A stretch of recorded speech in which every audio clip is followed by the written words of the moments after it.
لله رب العالمين. السلام عليكم ورحمة الله وبركاته. الحمد لله والصلاة والسلام على رسول الله سيدنا محمد بن عبد الله وعلى آله وصحبه ومن والاه. سبحانك لا علم لنا إلا ما علمتنا إنك أنت العليم الحكيم. رب اشرح لي صدري ويسر لي أمري واحلل عقدة من لساني يفقهوا قولي وسدد لساني واهد قلبي بحق النبي صلى الله عليه وسلم والآل والصحب. أما بعد.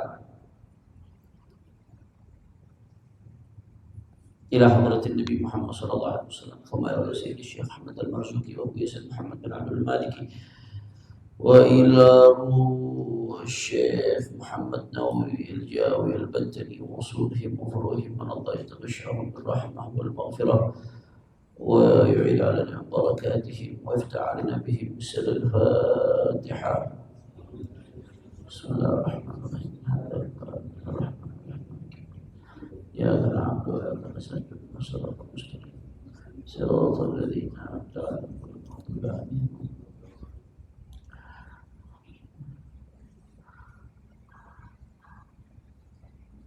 قال الناظم رحمه الله تعالى: أربعة من كتب تفصيلها توراة موسى بالهدى تنزيلها زبور داود وإنجيل على عيسى وفرقان على خير البلى.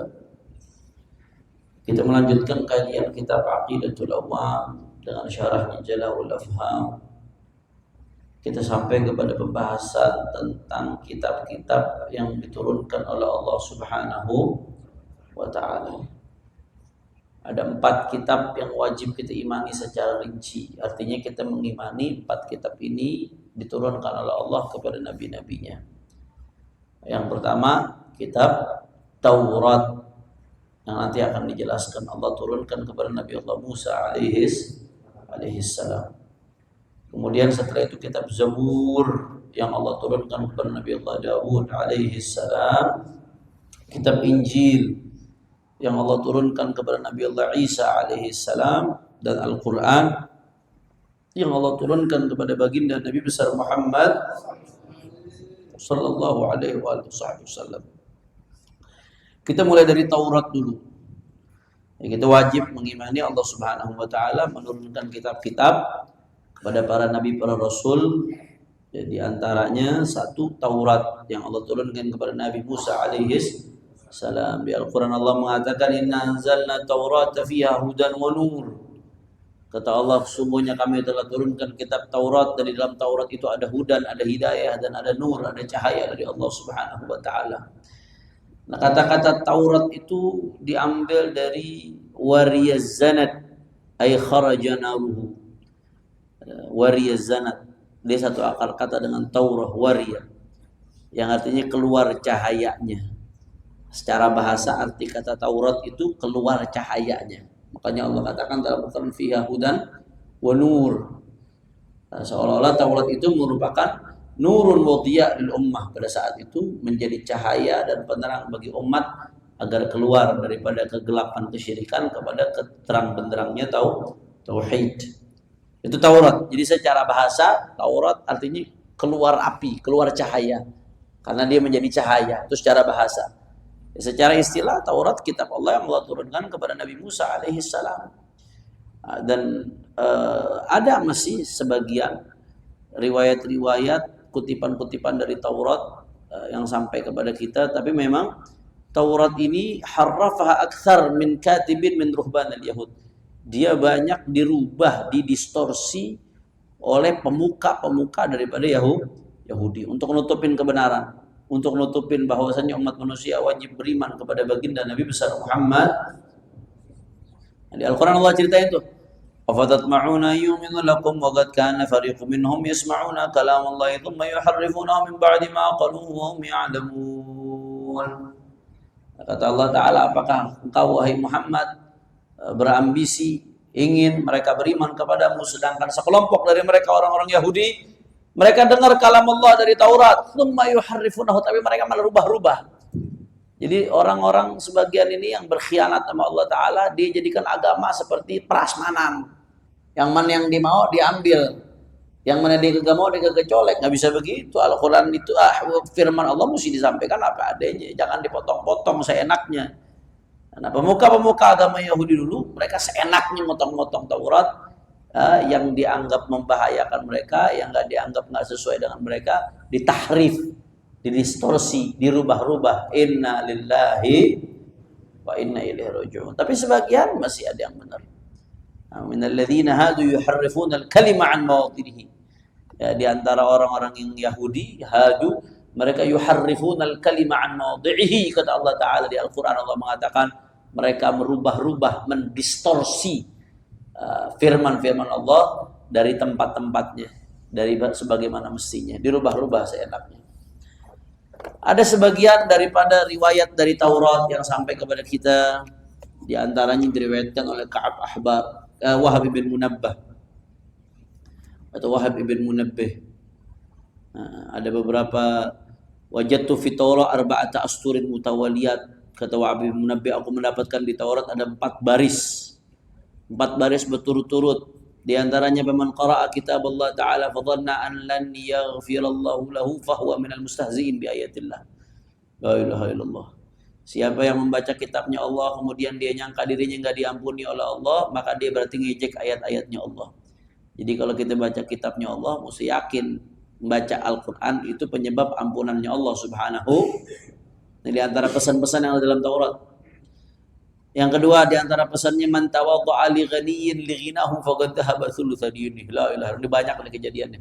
Siapa yang tawadhu sama orang kaya, dia rendah hati sama orang kaya karena faktor kekayaannya. Jadi menghormatin orang, tawadhu sama seseorang bukan karena faktor ilmunya. Kalau karena ilmunya bagus, karena faktor kesolehannya bagus, karena faktor dia sebagai muslim, kewajiban kita tawadhu bagus. Tapi mau hormatnya mau orang kaya doang. Ada nggak yang model begitu? Waduh, kalau udah orang kaya aja tahlil, orang miskin yang undang susah, orang kaya yang undang belum maghrib udah datang. Kadang-kadang ra'aitun nasa qad malu ila man 'indahu malu faman la 'indahu malu fannasu 'anhu qad malu. Ya salam, itu artinya malu itu beda semua itu. Ra'aitun nasa qad malu. Aku melihat manusia rame-rame berbondong-bondong menuju siapa? Ila man 'indahu malu, menuju orang yang punya duit. Faman la 'indahu malu, kalau orang enggak punya duit, fa anhun nas qad malu, maka orang-orang pada berbondong-bondong kabur dari dia. Jadi kalau orang punya duit berbondong-bondong disamperin. Kalau orang enggak punya duit berbondong-bondong ditinggalin. Makanya saya pernah dengar tuh, ini kalam hikmah sih, walaupun yang ngomong lucu orangnya, Fajar Set Boy. Bapaknya pernah pesan waktu lebaran sepi di rumahnya. Kata bapaknya, iya nak, nanti kalau di depan rumah kamu udah ada Jeep Rubicon, orang akan berbondong-bondong datang ke rumah. Jasa. Walaupun yang ngomong Fajar Set Boy. Ya.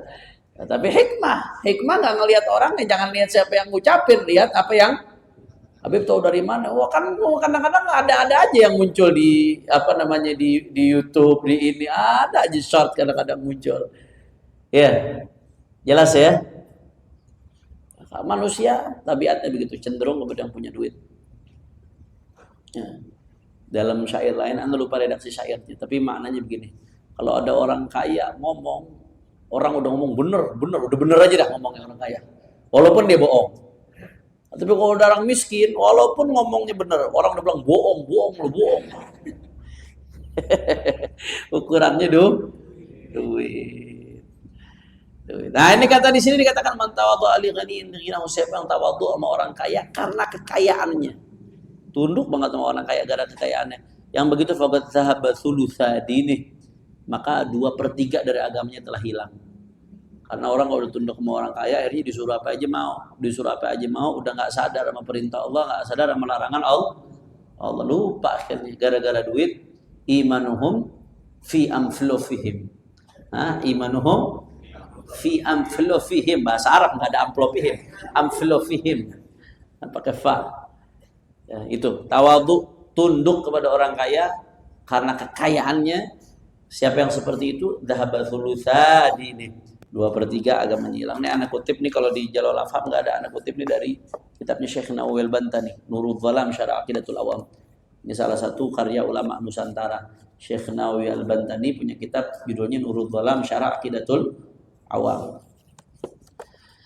Di antaranya wasalis, yang ketiga, di antara pesan yang ada dalam Taurat, man hazina ala ma fata sakhata qada'a rabbih. Siapa yang sedih kalau kehilangan sesuatu, berarti dia murka sama keputusan Tuhannya. Ketika kita kehilangan sesuatu, berarti itu keputusan siapa? Allah. Kalau dia nggak terima, sedihnya mungkin di sini nggak terima ya.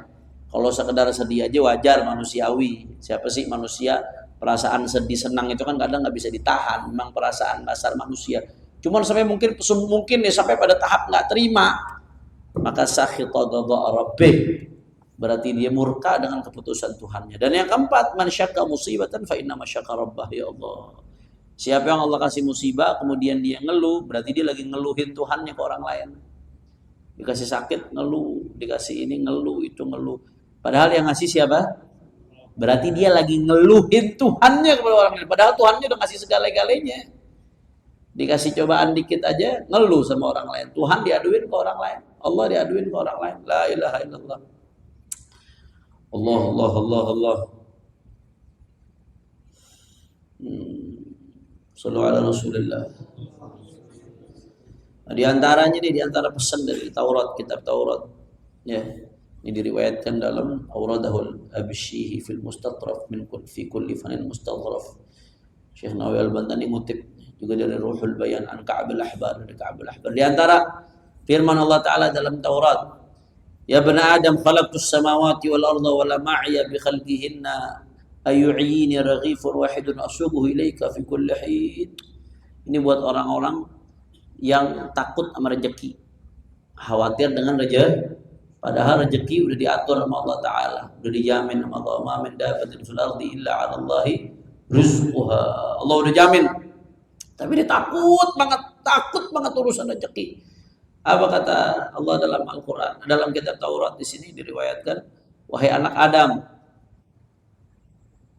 membuat alam semesta langit dan bumi tidak membuatku aku mampu membuat alam semesta langit dan bumi. Wahai anak Adam, kata Allah. Nih, ini renungin baik-baik nih omongan Allah Ta'ala nih buat yang masih ragu merejeki kadang-kadang. Wahai anak Adam, aku mampu membuat alam semesta, langit dan bumi. Masa buat ngasih sepotong roti ke kamu aku nggak mampu? Allahu Akbar. Sallu ala Rasulillah. Wahai anak Adam, aku mampu membuat alam semesta nih. Masa cuma sepotong roti buat kamu aku nggak mampu? Ini buat yang ragu akan rezeki dari Allah Subhanahu wa Ta'ala. Sallu ala Rasulillah. Allah. Itu diantara pesan-pesan dalam kitab Taurat. Cuman memang ya banyak sekali dalam kitab Taurat yang sudah mengalami distorsi perubahan. Kemudian yang kedua, Zabur. Zabur Allah turunkan kepada siapa? Nabi Daud. Ini minimal kita tahu nih. 4 ini minimal kita tahu. Taurat kepada Nabi Musa, Zabur kepada Nabi Daud. Wa ataina Dauda Zabura. Dalam Al-Quran Allah mengatakan, dan kami berikan Nabi Allah Daud alaihi salam kitab Zabur. Zabur pada Nabi Daud alaihi salam. Nabi Daud ini terkenal suaranya indah. Mizmar bin Mazamir al-Daud. Makanya orang kalau punya suara yang indah, katanya dia kebagian kecipratan suaranya keluarga Daud. Yang ketiga, Al-Injil. Kitab yang ketiga yang wajib kita imani, Injil. Ini maksudnya kita imani gini ya. Jangan salah paham. Kita yakin Allah pernah menurunkan Taurat kepada Nabi Musa. Kita yakin Allah pernah turunkan Zabur kepada Nabi Daud. Kita yakin, wajib yakin Allah pernah turunkan Injil kepada Nabi Isa. Bukan berarti harus meyakini isi Taurat sama Injil yang ada sekarang. Bukan, jangan salah paham. Kenapa kita yakin Allah nurunkan Taurat kepada Musa? Kenapa kita yakin Allah nurunkan Zabur kepada Nabi Allah Daud? Kenapa kita yakin Allah nurunkan Injil kepada Nabi Isa? Karena info itu ada dalam Al-Quran yang nyatakan. Ini loh, tadi itu Allah turunkan Taurat kepada Musa, Allah turunkan Injil kepada Daud, Allah turunkan Injil kepada Zabur kepada Daud, Allah turunkan Injil kepada Nabi Bisa. Bukan berarti kita disuruh ngambil Injil yang sekarang terus beriman sama isinya semua, kagak. Setelah Allah jelaskan, kita wajib tuh. Yang tadi saya sebutkan wajib nggak diyakinin? Wajib nggak diyakinin? Wajib. Nah setelah itu soal rincian isinya, nah Allah kasih tahu lagi. Tapi sayangnya mereka banyak melakukan distorsi, perubahan-perubahan. Ya, pemuka-pemuka agama Yahudi, pemuka-pemuka agama Nasrani banyak perubahan, banyak melakukan perubahan. Ada yang dibuang, ada yang ditambahin, ada yang dikeluarkan daripada konteks dan lain sebagainya. Ya. Allah ngasih tahu itu. Nah, artinya kita bukan berarti disuruh beriman dengan rinci terhadap apa yang ada dalam Zabur, apa yang ada dalam Taurat yang sekarang. Jelas ya? Jadi jangan salah paham. La ilaha illallah. Coba kayaknya.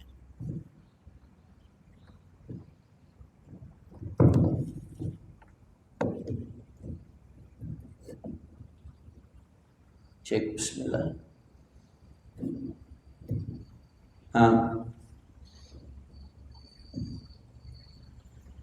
Tadi sampai ke mana? Injil ya. Injil. La ilaha illallah wa qaffayna ala atharihim bi'Isa ibn Maryam musaddiqan lima bayna yadayhi min at-Taurah. Injil. Nah, Injil ini diambil dari kata-kata Injil diambil qila ma'khudun minan najli. Ada pendapat yang mengatakan kata-kata Injil diambil dari kata-kata najlun. Najlun artinya apa? Mengeluarkan intisari dari sesuatu. Najlun. Jadi inti najlu syai' ai khulasatu syai'. Kalau disebut najlun berarti intisari dari sesuatu. Injil ya, ada pendapat yang mengatakan diambil dari kata-kata najlun. Nah, kenapa kok dinamain Injil, kitab Nabi Allah Isa alaihissalam? Karena dia merupakan intisari dari Taurat. Injil itu intisari dari Taurat. Istikhlasihi nur Taurat. Dia intisari dari cahaya Taurat. Nah, makanya dikatakan anak itu juga bahasa Arabnya najlun. Al-walad najlu abi. Anak itu intisari dari bapaknya. Kenapa? Karena asal usul anak adalah bapak. Tapi ada yang mengatakan kata-kata Taurat itu bukan bahasa Arab, bahasa Yunani. Taurat artinya bushra, artinya kabar gembira. Baik, tadi sampai mana? Injil ya. Bahasan tentang Injil. Ya, dan Injil juga banyak mengalami distorsi. Banyak mengalami distorsi. Allah sendiri yang menyatakan itu dalam Al-Quran. Wa minal ladzina qalu inna nasara akhadna mitsaqahum fanasu haddan mimma dzukiru bih فأغرينا بينهم العداوة والبغضاء إلى يوم القيامة وسوف ينبئهم الله بما كانوا يصنعون يا أهل الكتاب يا أهل الكتاب قد جاءكم رسولنا يبين لكم كثيرا مما كنتم تخفون من الكتاب ويعفو عن كثير. Jadi mereka banyak menyembunyikan apa yang ada dalam Injil. Ini bidangnya Gus Wafi nih yang menjelaskan harusnya. Ya. Anda nggak terlalu menguasai masalah kristologi, Anda nggak terlalu menguasai. Walladhi yu'tabar qariban min as-sihha bain al-anajil huwa Injil Barnaba, fa innahu yukhalifu al-anajil al-mutadawilah al-haliyah allati wada'aha Matta wa Yuhanna wa Luka wa Marqas mukhalafatan kabirah. Kata Abu Yazid Muhammad bin Alawi al-Maliki, bukan kata anak, kata Abu Yazid Muhammad bin Alawi Al-Maliki ya. Yang paling mendekati kebenaran dari Injil-Injil yang ada Injil Barnabas. Nah kata Abu Yazid Muhammad, di antara Injil-Injil yang ada, yang masih paling banyak mendekati kebenaran Injil Barnabas. Itu beda sama Injil-Injil yang beredar saat ini. Injil Matta, Yohanes, Lukas dan seterusnya. Ya. Jadi paling mendekati kebenaran Injil Barnabas. Itu keterangan dari Abu Yazid Muhammad ibn Ali ibn Abbas al-Maliki. Yang ketiga, jelas ya?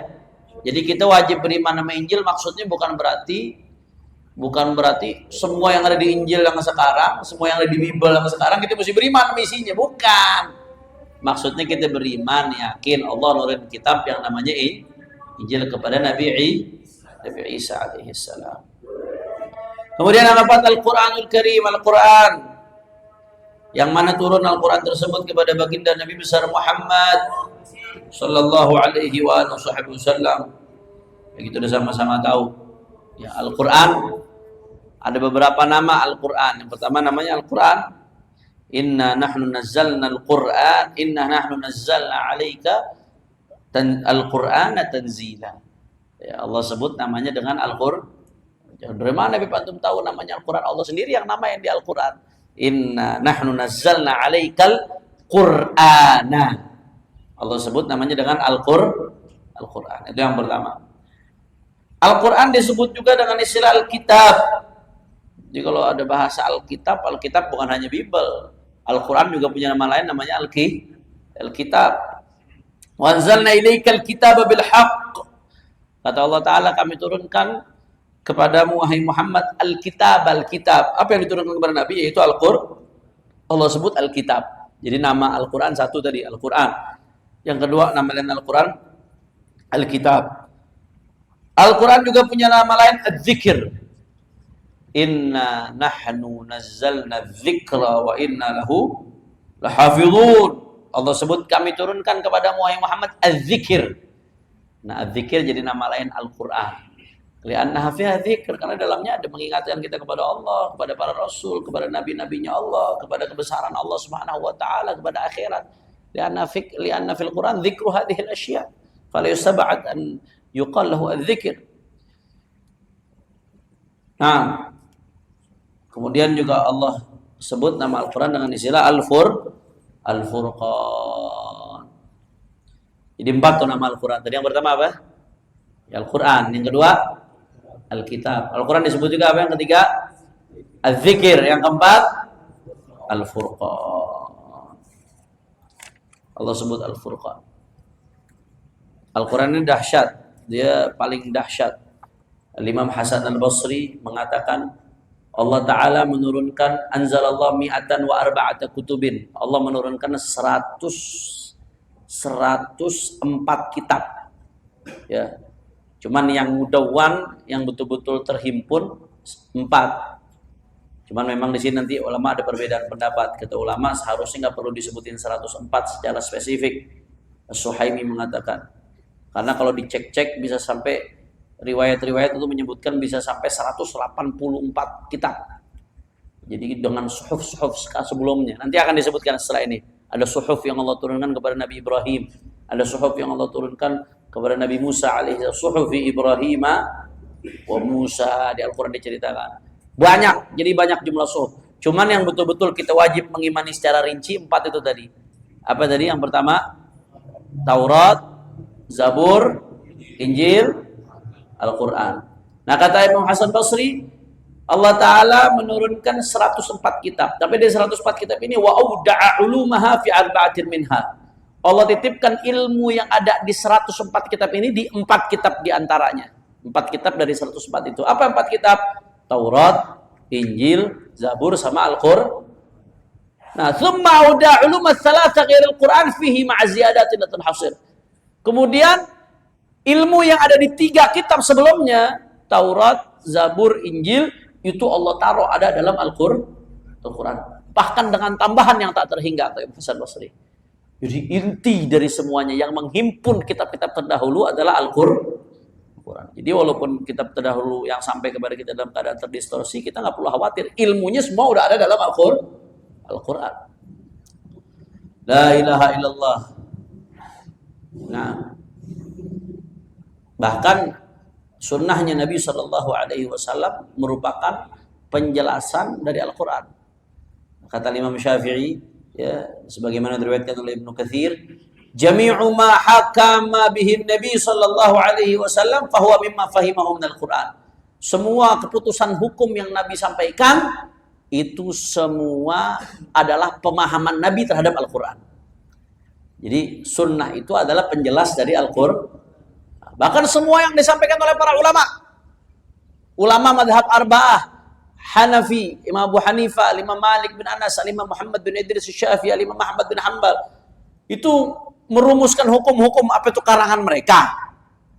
Apakah mereka ngambil hasil baca koran? Kan enggak.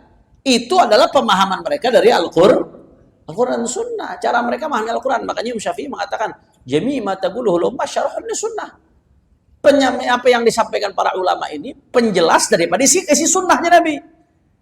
Wa jami'us sunnah syarhun lil Qur'an, kata Imam Syafi'i. Sedangkan isi sunnahnya Nabi semua merupakan penjelas daripada Al-Quran. Jadi begitu, kadang-kadang ada orang, ngomongnya kola fulan, kola ulama fulan. Itu kan ulama, manusia, bisa benar, bisa salah.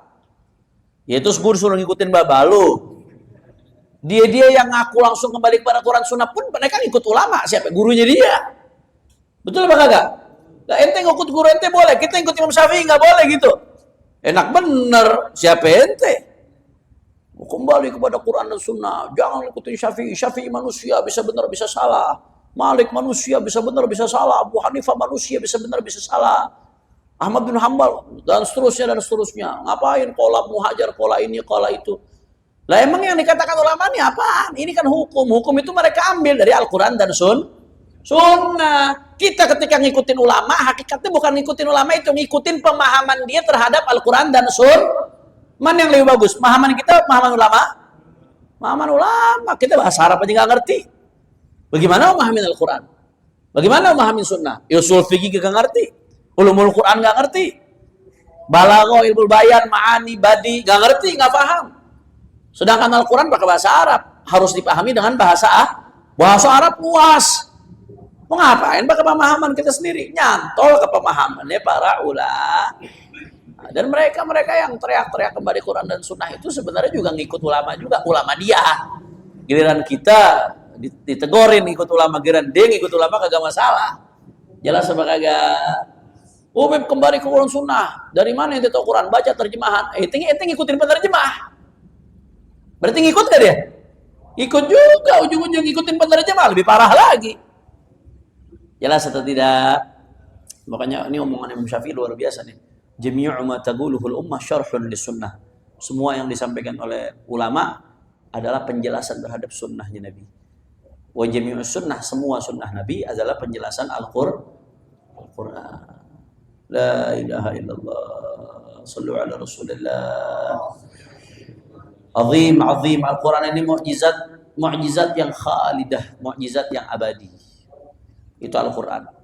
Ya, mukjizat lain habis dimakan zaman. Ada yang ngelihat di sini terbelahnya bulan? Ada yang ngelihat Nabi Isa ngidupin orang mati?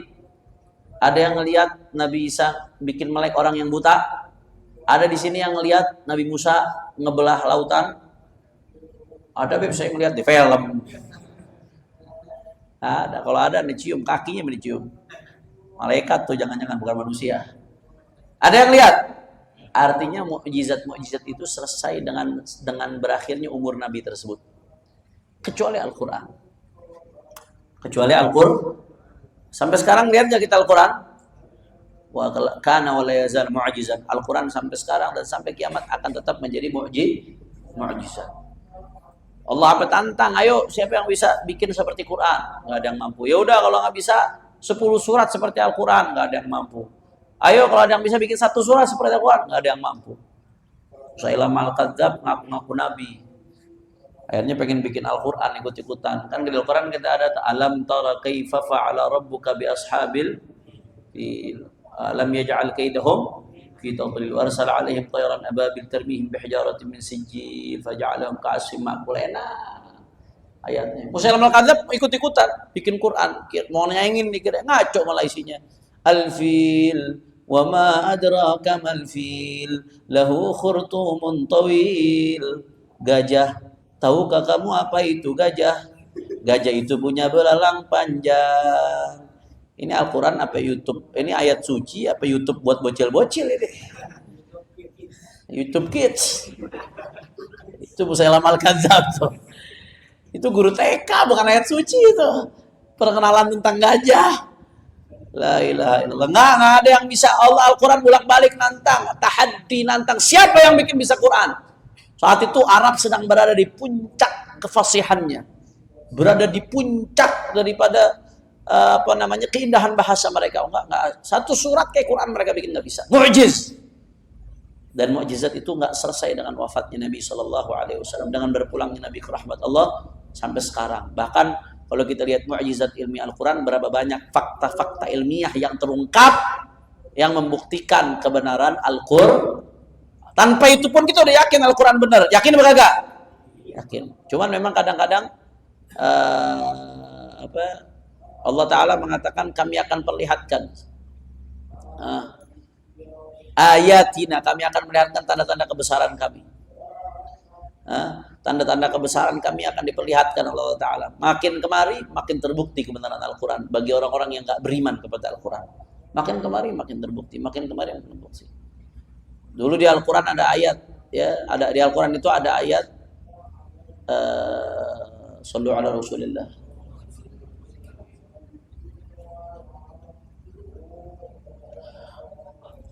Fal yawma nunajjika bi badanika litakuna liman khalfaka ayah.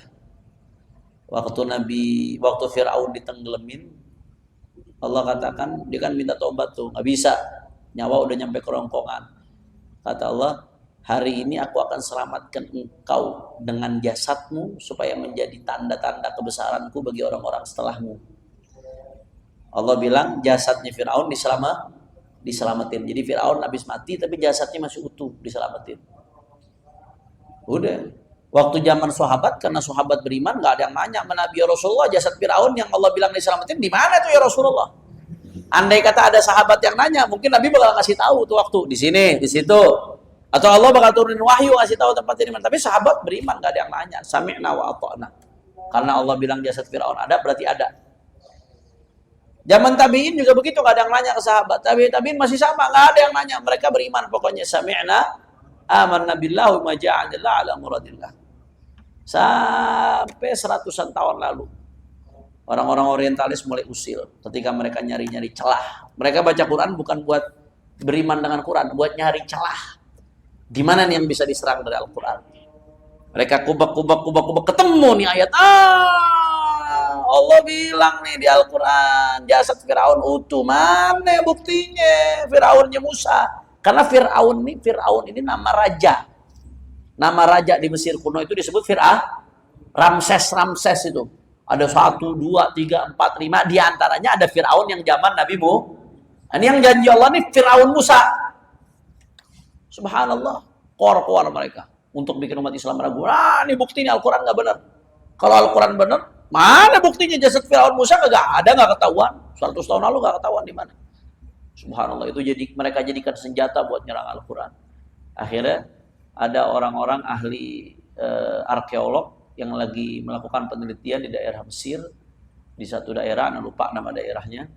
Dia gali ketemu pemakaman raja-raja Mesir kuno. Satu komplek pemakaman. Nah, di antara pemakaman itu mereka gali, kebanyakan jasad-jasadnya udah nggak bagus. Walaupun dibalsemin, tapi udah banyak yang rusak. Kecuali ada satu jasad yang masih utuh banget. Wah, mereka mulai ketakutan, jangan-jangan ini Fir'aunnya Musa nih. Jasad satu masih utuh, masih bagus. Akhirnya mau dilakukan penelitian lanjutan. Namanya otopsi. Ahli forensik. Ahli forensik ini dokter-dokter, profesor-profesor yang ahli buat neliti apa sebab kematian mayat. Itu namanya ahli forensik yang neliti namanya. Begitu mau di otopsi sama ahli forensik, Perancis nggak ngasih. Nggak boleh, dilarang. Dibawa jasadnya ke Perancis kalau nggak salah tuh waktu dibawa. Diamankan jasadnya. Mereka ketakutan nih kalau sampai ini terbukti benar Fir'aunnya Musa, berarti Al-Quran benar nggak? Benar. Yang mereka serang selama ini malah berbalik buat mereka. Subhanallah, akhirnya beberapa puluh tahun kemudian diizinin buat diteliti. Begitu diteliti ada satu fakta menarik. Kenapa jasad Fir'aun yang ini bisa utuh? Satu, kadar garamnya tinggi di badannya. Kalau kadar garamnya tinggi berarti matinya di mana? Laut. Udah satu tuh indikasi kalau ini Fir'aun Musa. Yang kedua, ini yang lebih mengejutkan lagi. Ini jenazah matinya gara-gara kaget.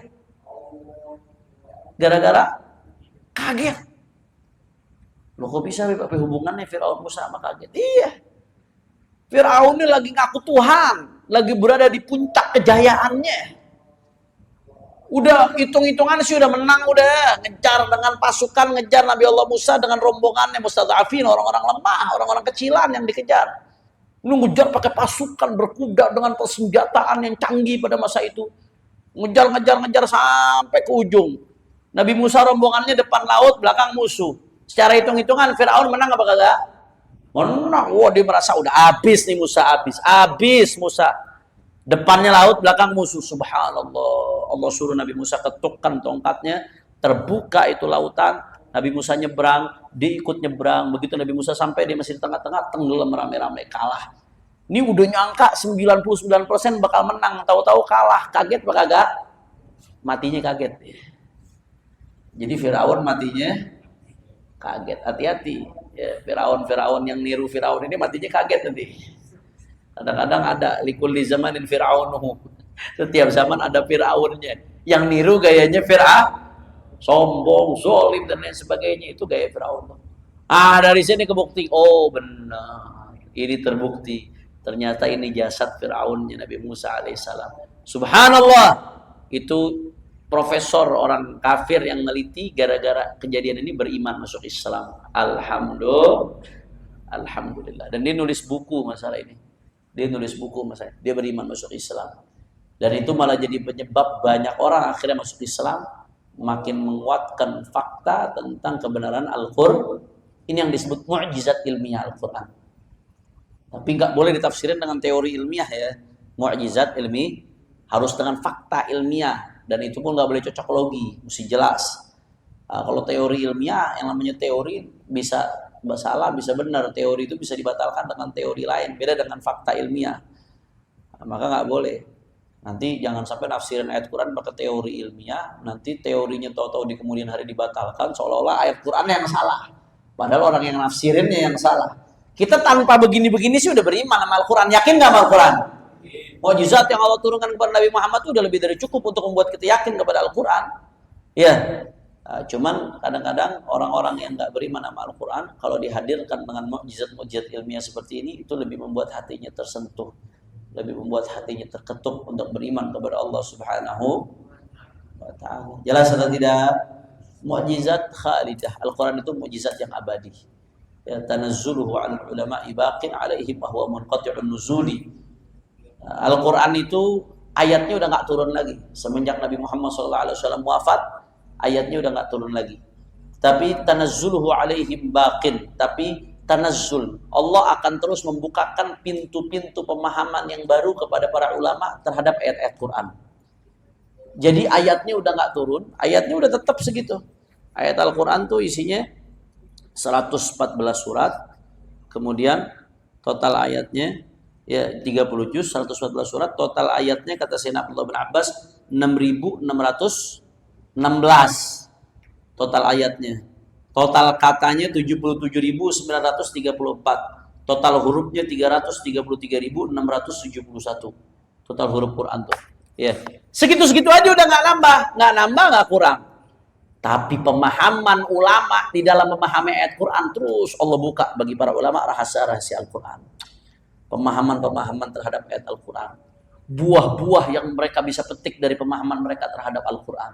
Allahu Akbar. Itu nggak berhenti tuh kata Habib Ali Habsyi. Tanazzuluhu 'alal ulama'i baqin 'alaihim wa huwa munqati'un nuzuli. Al-Quran itu udah nggak turun lagi ayatnya, tapi tanazzul, pemahaman-pemahaman yang Allah bukakan untuk para ulama terus nggak akan terputus sampai kapanpun. Allah akan bukakan pemahaman terhadap Al-Quran dari para ulama. Alhamdulillah. Mudah-mudahan kita dapat barakah Al-Quran insyaallah. Ja'alana Allah wa iyyakum wa auladana wa dzurriyyatana min ahlil Quran wa min hamalatil Quran wa mimman yatahaddath bi haqaiqil Quran wa mimman nala asraral Quran wa razaqana wa iyyakum syafa'atal Quran. Ala hadhihi niyyah wa likulli salih. Al-Fatihah. Bismillahirrahmanirrahim. Alhamdulillahirabbil alamin. Ar-Rahmanir Rahim. Maliki yaumiddin. Iyyaka na'budu wa iyyaka nasta'in. Shiratal mustaqim. Shiratal ladzina an'amta 'alaihim ghairil maghdubi 'alaihim. Burdahnya dilanjutin ya. Burdahnya dilanjutin. Ana permisi karena ada pengajian lagi. Habis itu jangan lupa salat Isya berjamaah. Habis baca burdah salat Isya berjamaah. Insyaallah. Belajar jaga amanat. Jangan sama guru iya kalau ada depan gurunya doang. Gurunya nggak ada, cabut tapi mana kagak ngelihat ini.